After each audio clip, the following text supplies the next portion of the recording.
that, we now need to turn to a set of improvements that NSF has been making this time to the merit review process, in line with some of the things that go back to what they did in 1950s. And of course, a lot of things have changed since then. Last summer, Simon, and I know he's not here today, has been leading the internal merit review reform team that has been focusing on making the process faster and more efficient. Those are some of the things you talked about, Yolanda. How do we squeeze that time so people aren't sitting on the edge? And because some of the things we're looking at will be outdated if we wait too long. I know there's been some questions in the wider sense, community about, so I'm pleased here that in this case, I believe it's Micah, to join us. And I've asked our NSB Vice Chair, Aaron Dominguez, he will be moderating this session. So I've asked that both Micah and Aaron, they're going to be up front. I've also asked that those members joining remotely turn off their cameras for this session, okay? So we can focus on them. And with that, Aaron, the floor is yours. Thank you, Vic, and thank you, Micah. You worked closely with Simon Malcolm, who was the co-chair of this merit review reform team that produced this comprehensive report to streamline National Science Foundation's merit review process and was published last December. So the changes to the NSF's merit review process are intended to promote our ability to fund gold standard science within the agency, in effective ways, and also to comply with recent executive orders. So these new processes, I think, provide flexibility to you and your program staff while maintaining this kind of gold standard science approach, and reducing the overhead, administrative burden to process the review of these awards. So maybe you can tell us a bit about what are like the top 2 or 3 changes to the merit review process that you'd like to let the community know about? Not change that we were able to make change at all. Okay, number 1. I would say that the changes that we made last December were kind of the tip of the spear. Those were the ones that we felt required the least amount of cultural change and required maybe didn't need pilots that we were able to sort of implement and just do. We may have perhaps had a bit of an extended runway on that, but we felt like coming back with the backlogs from the shutdown, the time to act. But yeah, absolutely. Merit review processes and procedures do not necessarily have a single owner in the NSF the way that finance or acquisition do. And so they're certainly policy, but that's the production of the policy document more so than the actual sort of what is that body of processes and procedures that are merit review. And so that's like the big change is understanding where are those knobs and levers that exist that we can adjust the process in a way that ramps down burden and increases efficiency. That's the first. The second big change is to really start to build a process of continuous improvement. We have a long history of local experimentation, of local efficiencies, but we do not have a great track record of graduating those into a national policy or graduating the effective tools into something that everybody uses outside of that one directive that's been developed. And hand in hand with that is the biggest change, and that is creating vehicles, creating avenues, forums to listen to the staff and to listen to our subject matter experts and implement their ideas. We've done many surveys, we've done many data collections. staff have produced suggestions so many times that there's basically, there's a fixed limited script of things that we know staff want changed. And so we're actually able to demonstrate, staff can see this list of changes in the staff memorandum in our policy document and say it. That's what I've been saying. They can see that connection, and we want to build that connection so that we have a better history and can move forward. So the staff that are on the front lines and know what they're doing and know how they can do it better can help influence how the agency functions. Because real productivity improvement, like what we're asked to do, is figuring out what the president says, right? Increase productivity, but how you do that is in this very literal and concrete micro way. It's the tasks that most people do most of the time. If you can shave seconds off that task, then you're shaving massive amount of resources across the enterprise. And that's what we're trying to do, is really meet the president's goal by listening to the staff and making their jobs easier. Great. So when you say these innovations have been kind of tried locally, you mean within a small subsection of a division or a department? Is that what you mean?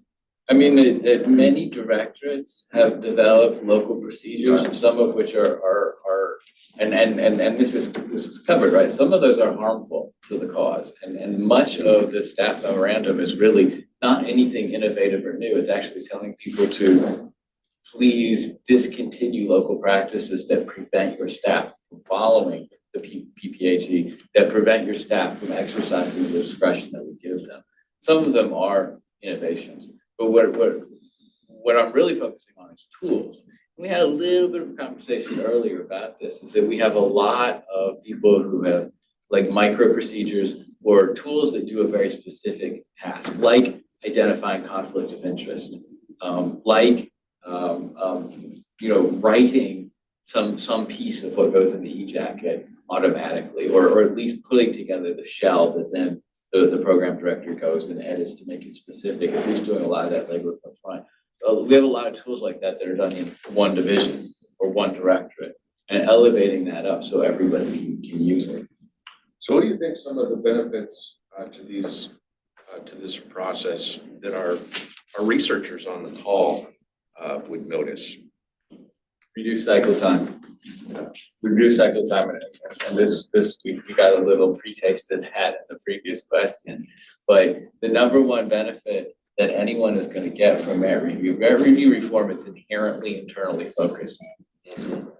We are answering the president's call to make that every agency was given direction to make their internal processes more effective. We talked a little bit, Simon is much more involved in working with other agencies and the Office of Science and Technology Policy to look for cross-government goal initiatives to become more efficient, effective, and reduce burden for applicants and grant recipients. The board itself produced the Merit Review Reform Commission and produced that report, which had recommendations. This all intertwines and intermingles. It's all opportunities to improve and do better. But the Merit Review Reform, and there's not like a hard sort of outside borders. But Merit Review Reform is inherently focused on our internal processes and making things better. Yes, there will be incidental changes that reduce burden, but the primary change we're going to be responsible for is reducing cycle time so that fewer people have to wait extended periods to find out yes or no. Right.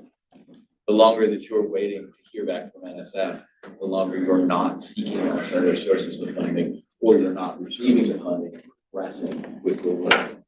Yeah, I think that's great. I think most of us who've written grants know that life. So I applaud you.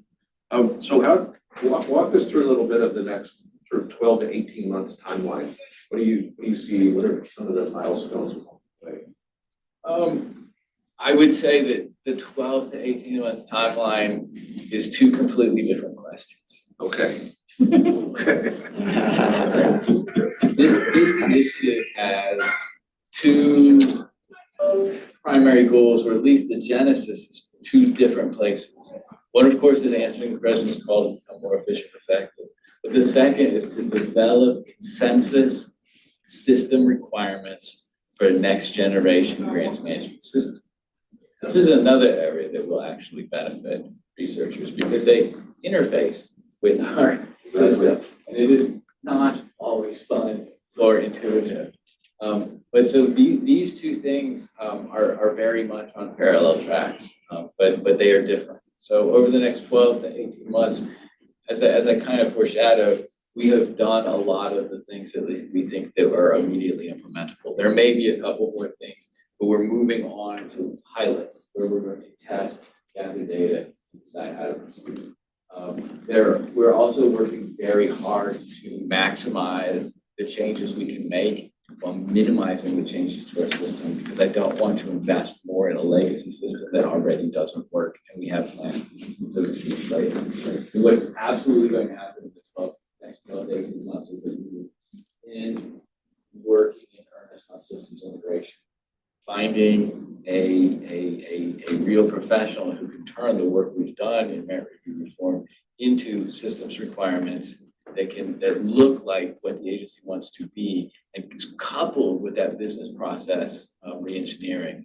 Cannot sort of simply automate. The e-jacket is a quintessential example of what happens when you automate without doing the company re-engineering. We need to figure out what we can be and what we want to be, build a system that is directional and takes us back. So I've got a specific question, but it's been coming up. So we've heard this from people questioning or misunderstanding the number of reviewers per proposal. Can you just give us some clarity on that?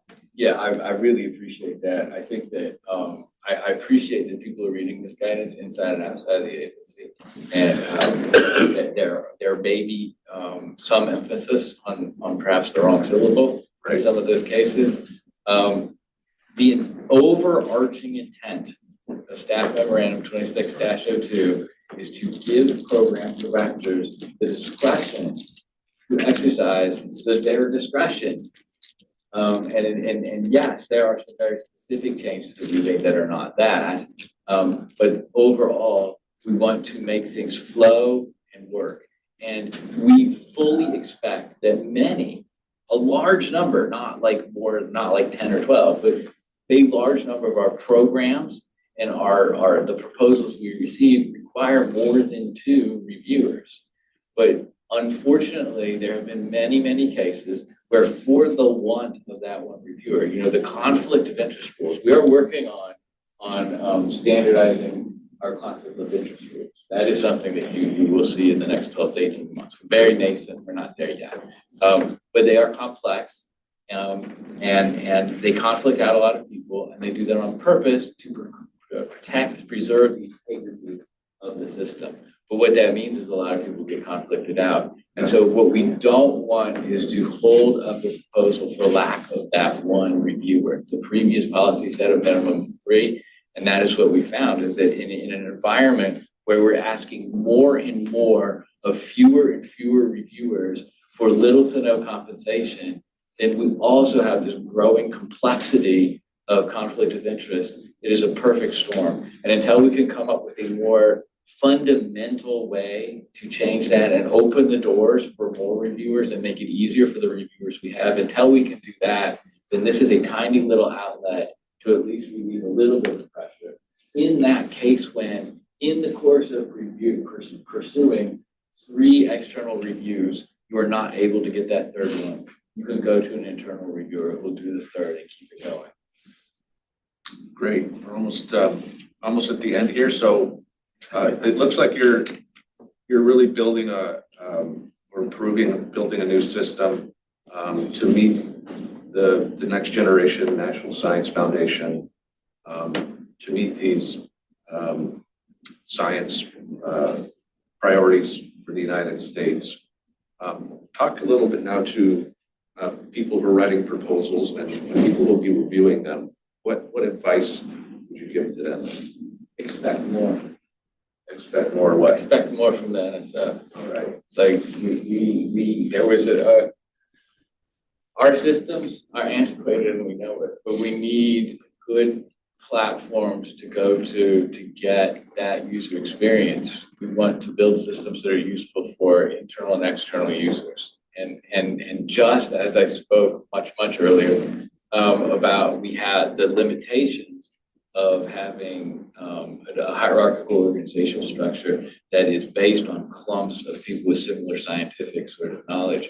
We also have a community that is segregated and segmented, and yes, has distinct needs. And what we need to do is to understand those needs in such a way that we can meet them. We don't want to have a competitive approach and force people to everybody do everything the same way where that's not appropriate. But we lack forums and we lack areas where we can balance and trade those off. We deal with one community at a time. Yeah. Well, thank you very much for talking with us today about this important topic. I'll let you close this out with anything you'd like to say to the board and to the people on the call.